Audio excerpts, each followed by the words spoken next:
So this video is done by Lord Knight, who is a YouTuber. He makes a lot of fighting game content. Plays primarily like Guilty Gear games. His forte is anime fighting games. And if you don't know the difference between an anime fighting game and your traditional fighting game, it's basically just anime fighting games are basically dial up to like 11 in comparison to traditional fighting games. It's super aggressive typically, and usually pretty buck wild shit happens in those games. Usually like air dashing, air blocking, stuff like that. But I wanted to cover the subject matter that he's talking about in this topic, which is it's titled "How Fighting Games Save Big-Bodied Characters." Because traditionally in video games, more often than not, you see like a build that is kind of like a medium build. If they are top heavy or large, they're usually like, proportional, But in fighting games, it is not uncommon. As a matter of fact, in almost every fighting game, there's one archetype of a big body character. Someone who's so fucking big, large, and in charge that they stand out amongst the cast. And fighting games are unique about this, more so than any other video game. So I thought this might be a fun topic to cover. Imagine standing in front of a legacy Virtua Fighter 1 arcade machine, which is basically a historic, and you punch it. Oh yeah, I'm pretty sure that all the old men there, you'll see all these like old geezers sitting around the machine with their canes. Oh, you young whippersnappers, what the hell's wrong with you? Grabbing his cane, smacking you in the kneecap. Get the hell out of here.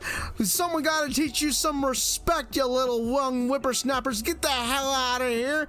Before long, you got, someone dying of a heartache from the sheer trauma of what's happening. And then the ambulance shows up and they got to haul his ass out of there. Now you're getting charged for, manslaughter. Ain't that a rosary picture to color in your mind? Okay, so let's cover this topic real quick. This will be fun.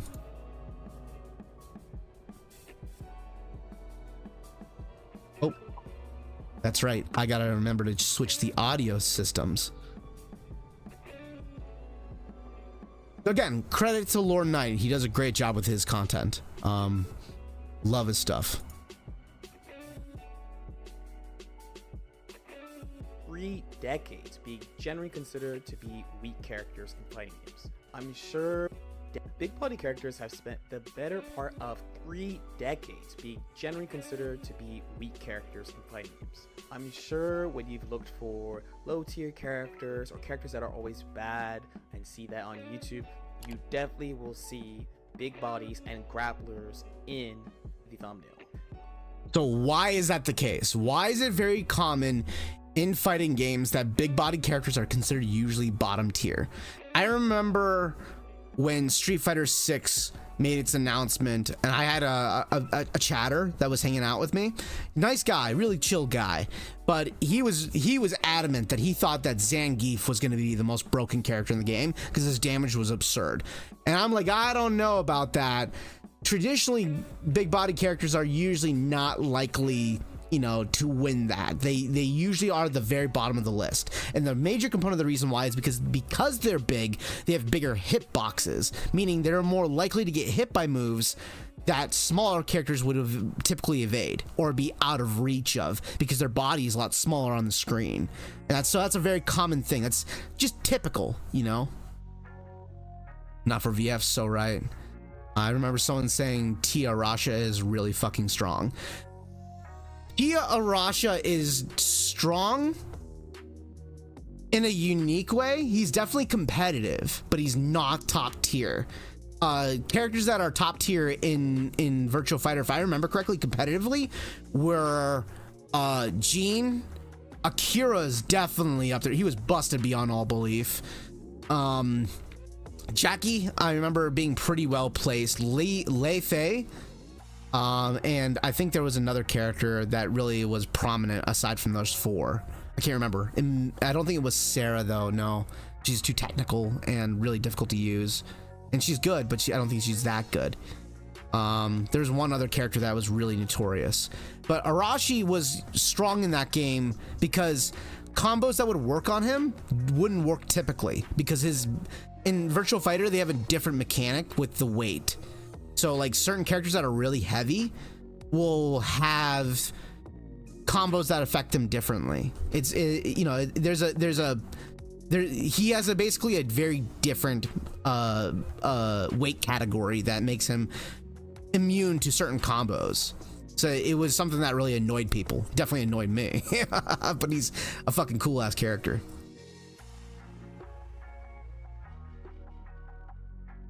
Here it has to be top tier. If you hit me with that Tensu Zako, I'm not mad. You just made me smile. You know, a buddy of mine, whenever we ever land that move, we call it the hockey check, you know, because it's like a fucking hockey player moving at full speed, and then he like fucking straight checks someone down, they get knocked on their ass. It's basically what Akira does. So yeah, anyways, so yeah, this is typical.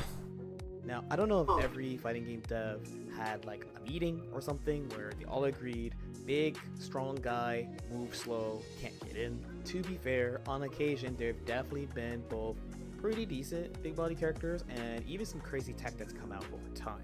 But in my opinion, it wasn't until around the Street Fighter 4 era where I felt like fighting game devs really tried to give this archetype a little bit more edge against their competition.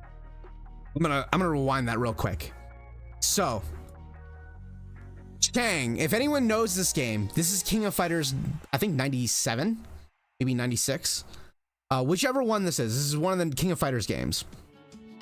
Chang, the big body character with the big bowling ball over here, he's a big body character, but the thing about King of Fighters games is that all the characters have the same speed. Everyone runs the same speed, and if they do run a little bit slower, it's slightly low, like very slightly. Like, I wouldn't even say same speed is not the right word, but everyone is fast. That's the better word to describe it. Every character is fast. A slow character in this game is significantly faster than your traditional fighting game because of the way the mechanics work, because everyone can sprint and everyone can do multiple variations of jumps. And that's why the game enables like grapplers in King of Fighters games are scary as hell. You do not want to fuck with a grappler in a fighting game in that game. They're the most, by far, they're the most scary character archetypes in that game because of their speed and their ability to get in. Pretty decent big body characters and even some crazy tech that's come out over time. But in my opinion, it wasn't until around the Street Fighter 4 era where I felt like fighting game devs really tried to give this archetype a little bit more edge against their competition. So in this video, we're going to talk about 5 ways fighting game devs have tried to save big bodies and grapplers in fighting games. And to start, we have to talk about faster buttons. So generally, the big body archetype tends to have the following strengths: lots of HP, big buttons, and usually some type of really scary point-blank situation, either with a command grab or just really scary advantage normals. But for some reason, they tend to give the same weaknesses, and one of the major weaknesses that these type of characters tend to have are slow buttons. Speeding up their buttons means they can have similar defense to the more standard characters in the game. Very often, these type of characters would really struggle on defense against the rest of the cast because of not just being able to reverse situations by mashing. A very easy example is from a recent game, Guilty Gear Strive Potemkin.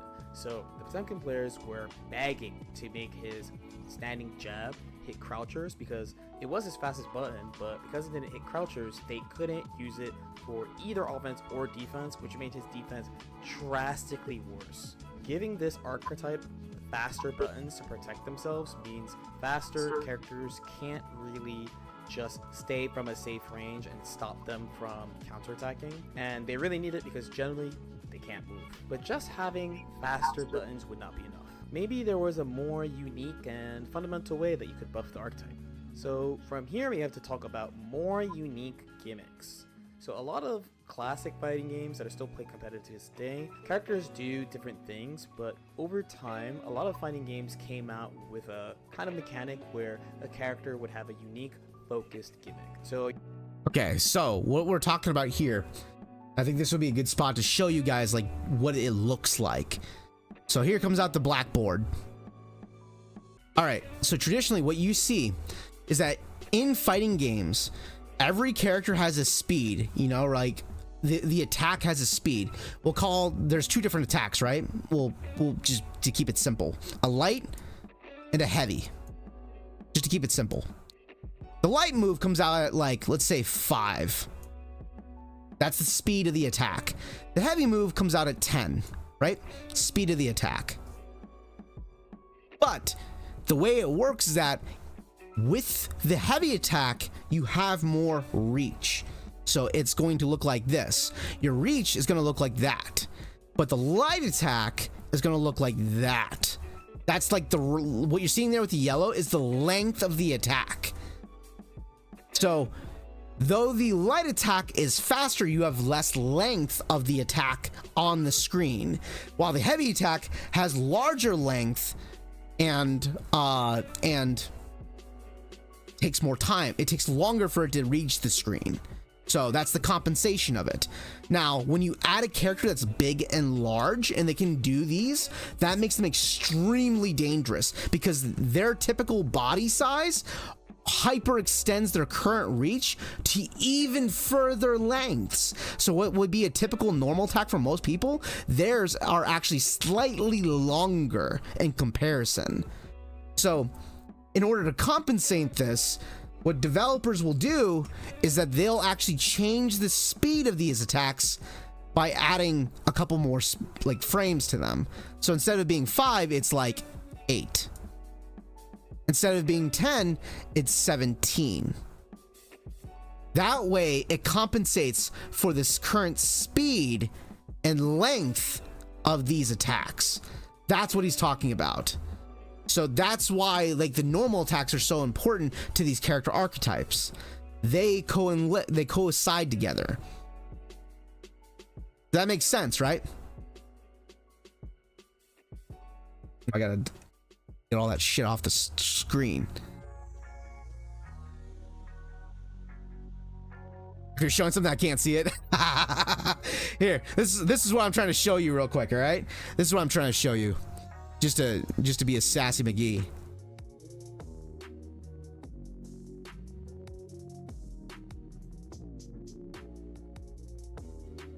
Unibrow, motherfucker. That's what I'm trying to show you. It all comes from love, Lord Knight. It all comes from love. All right.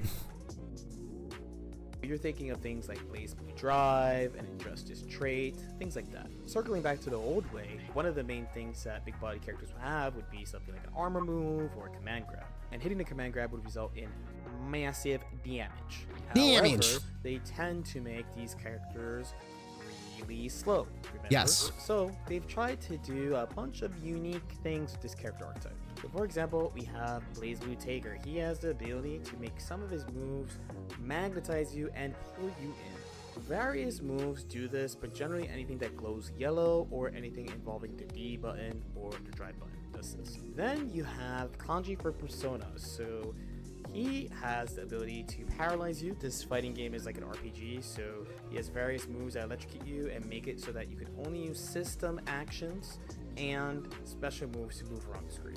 Specifically in this example here, I move with a special move, Coudoir, and then using the one more cancel into dash, that's using a system action. So that's the only reason I'm allowed to move. Besides that, I can't really move at all. I'm powerless. And then we have BBFZ Broly. So this time they went, what if we said fuck it and made the grappler a zoner? So not only does he have multiple projectiles that beat other characters' projectiles, but he also has the barrier that absorbs projectiles as well, making him really a huge threat basically since season 2 of Dragon Ball FighterZ. When this Okay, so what is he talking about here? That may have, if you're new to fighting games, that may have all gone right over your head. The basic thing that he's talking about with all these games, they all have one commonality with all these large body characters.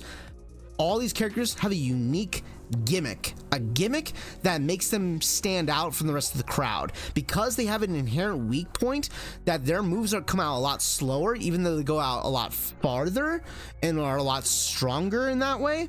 The problem is that the speed of the attacks kind of hinders them. It's kind of a double-edged knife. So in order to compensate for that, they give them a gimmick, a mechanic that is unique to their character that allows them to bypass their weaknesses of being slow. So with certain characters like what we saw there with Broly in Dragon Ball FighterZ, because he's a big body guy, it's really hard for him to get close to guys, right? Well, in his case, he's a zoner too, meaning once he's up close to you and he grabs you, you're shit out of luck. So you want to stay away from him. Well, guess what? Now he can throw shit at you. He can throw his dog shit at you. He can throw the kitchen sink at you. He can throw his cat at you. And before long, you're going to want to get close. And that's where he wants you. That's a gimmick. That's where they add something else to spice in the character a little bit differently. It works really well. But it also ties into something that big bodies tended to have been lacking for a while, and we see far more today. And we're talking about full screen attacks. One big reason that big body characters tend to lose is that they just get camped out. Of course, getting more unique ways to access their point blank strong offense or get off their big combos definitely helped. But another way to help them accomplish this, and to also make them feel like the big powerful monsters that they are, is to give them some good full screen attacks as well. Traditionally, a big body would have to navigate a Ninja Warrior level obstacle course in order to actually get next to their opponent. That's a bad video. That's a really bad video. Ninja, you gotta pick some better videos to make your example across, dude. Finally have a crumb of a chance of running their game plan. Okay, so what you're seeing there is a large grappling character trying to close in on what we call a zoner. A zoner who is able to keep you out by using all these projectiles and putting a bunch of shit on the screen that you as the grappler have to get past. You have to get past all these obstacles before you get to the guy, and every time you screw it up, you lose health. So yeah.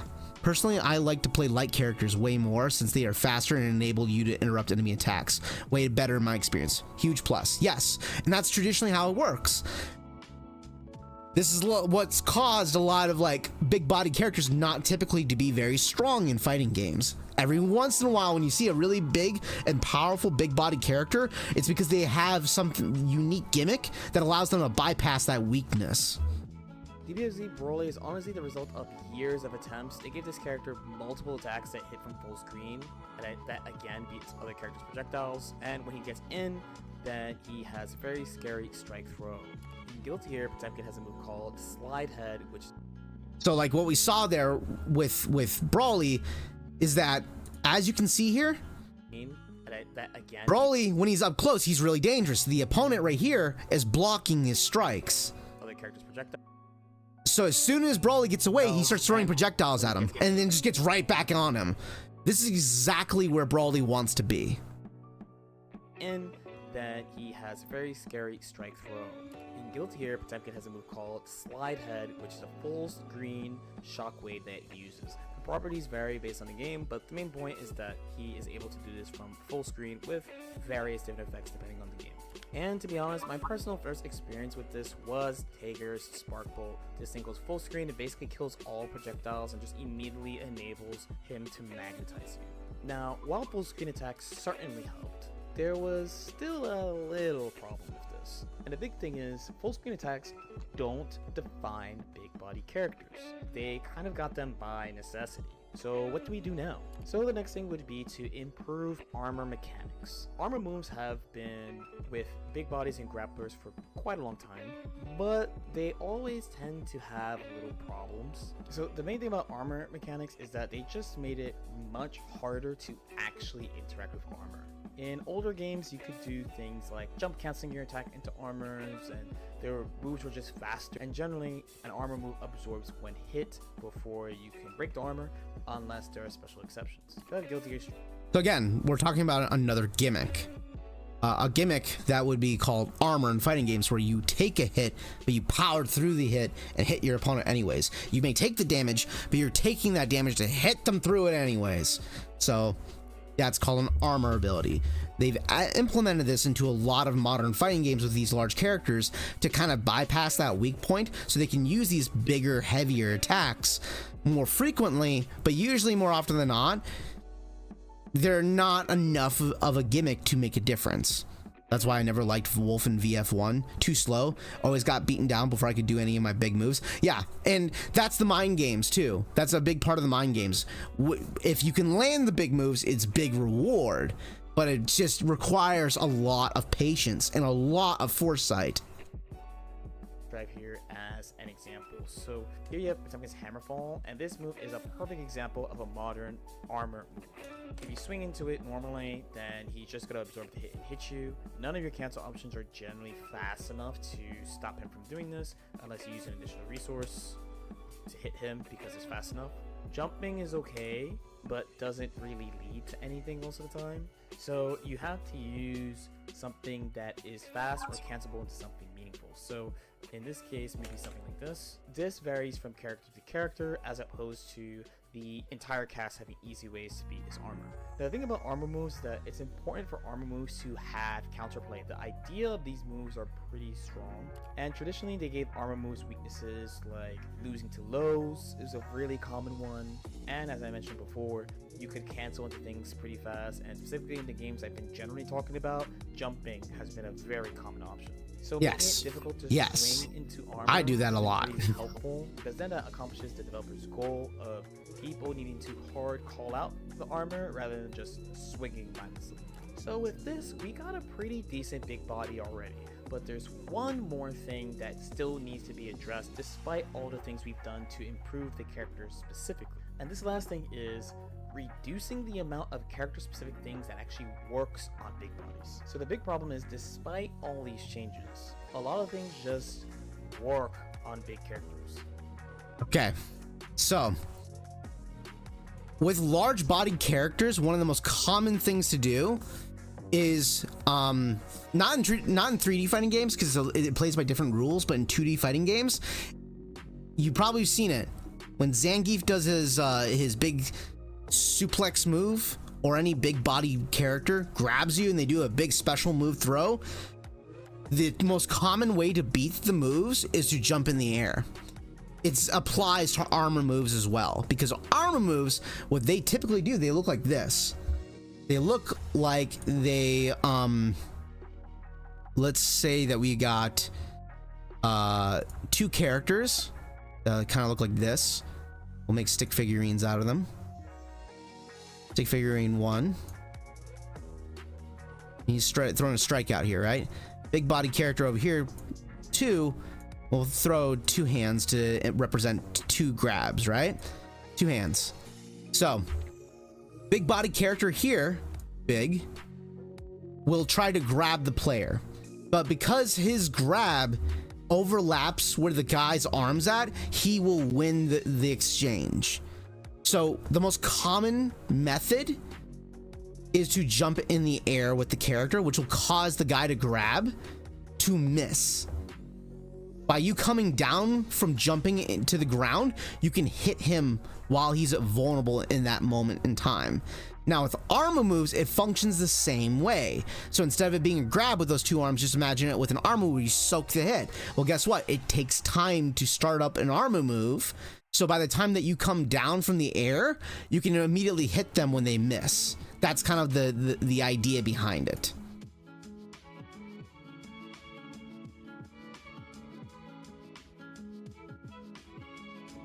So for example, a pretty common mid-level fighting game technique is the offensive fuzzy guard. You might have also heard people call this an F key. So pretty much when you block a high attack, even when you switch your guard to low, as long as you're in block zone the entire time, your character's body will still be considered to be standing. So if you look at the virtual controller at the bottom, I'm going to block the jump in here and it's switched to low. And Potemkin is visually standing even though I got hit. This is what we call the offensive fuzzy guard, or F-Shki. This is an extremely powerful technique, and I use a character that can pretty much do it to all characters, Abba. But there are cases where the mix-up only works on characters that are exceptionally tall, aka big bodies, aka grapplers. So while we're on Strive, I'm going to use the most recent character, Slayer, and I'm going to block this move, Master's Hammer. He's going to do this Rising Genius. So if I switch my guard too low, I'm going to get black beat by it. This means I was able to block and I got hit during the guard crush. This is certainly a powerful mix-up. However, this mix-up does not work on Latin queens because she's not tall enough. Oh wow, I didn't know that. That have straight up protections against systems like this. In Dragon Ball FighterZ, the community games. Okay, so let's talk about that very element right here. So, what he is talking about specifically, and we'll use this screen here to emphasize our point. And I'll even move my camera a little bit so that way you can kind of see what we're looking at here.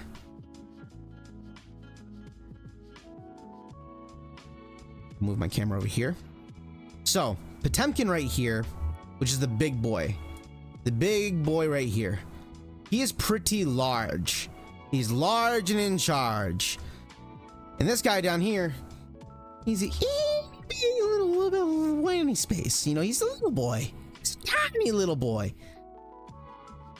Well, the thing is, because he's so large, when he does the mix-up, which is, you know, what they call the offensive fuzzy guard, the basic idea of it is that it forces you to block one attack, but in doing so, you're forced to read between two other options. Because by you doing this move, you're forcing them into a position where they literally have to choose. That's it. That's the most basic idea of it. That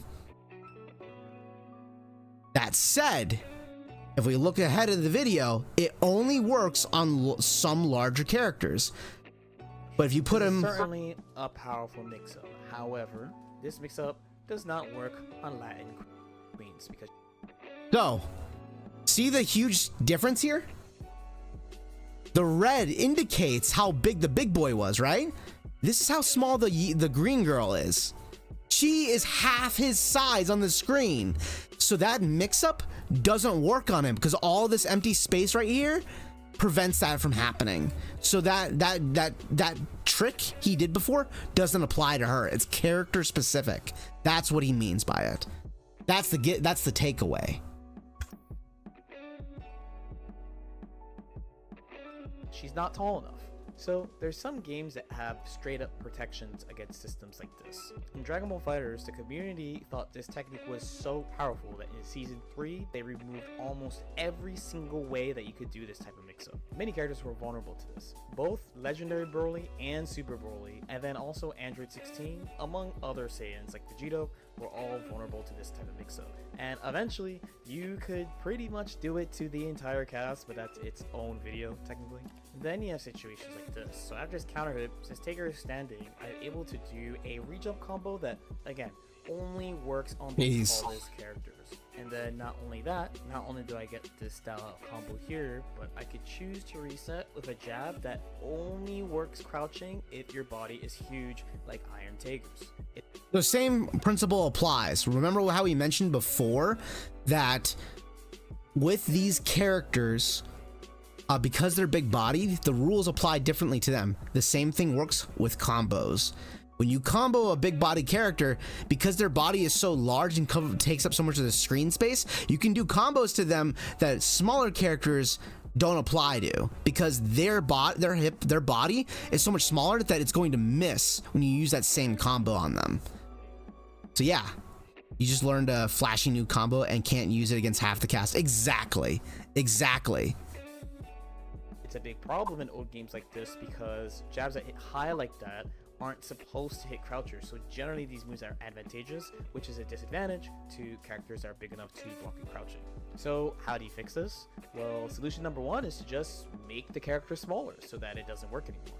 Over time, big bodies have just gotten smaller. They're still bigger than everybody else, but it just makes it harder for these type of interactions to happen. Fix number two is to make this rising overhead F-ski situation just not work at a system level. So if you play games like Under Night In-Birth, which is not in my core group of games, this game has a universal protection against this type of mix-up. And in the example we used for Dragon Ball before, the community thought this was such a big deal that in Season 3, they removed this style of mix-up basically in like 95% of situations that you can set it up in. And that's pretty much the types of things they've been doing to make big bodies and grapplers better. Despite these changes, these characters can still be low tier, but generally I would say big body stocks are up, as opposed to the reverse, where it's kind of rare to see a strong grappler. So out of the group of games I tended to use as examples in this video, probably the main old good big body slash grappler character would actually be Potemkin. In Guilty Gear XX Accent Core, Potemkin was considered to be a pretty strong character. I actually don't know about ACR specifically, but the previous version he was considered to be a menace because he had an unblockable loop that he could do from a very far range, on top of good mix-ups, anti-zoning, and all the things we listed in this video. But in contrast, Tager was bad for a really long time. Pretty much, I don't even think he started to be okay until Chrono Phantasma, which is kind of past halfway through the BlazBlue lifecycle. Potemkin stocks fell off in Exert, but then big bodies in Dragon Ball are all pretty good in the end. Legendary Broly became one of the best characters in the game for a really long time. They gave a lot of cool, interesting buffs to Super Broly. Android 16 was amazing on launch. So it's not all bad, and this archetype has a bright future, question mark. But let me know what you guys think.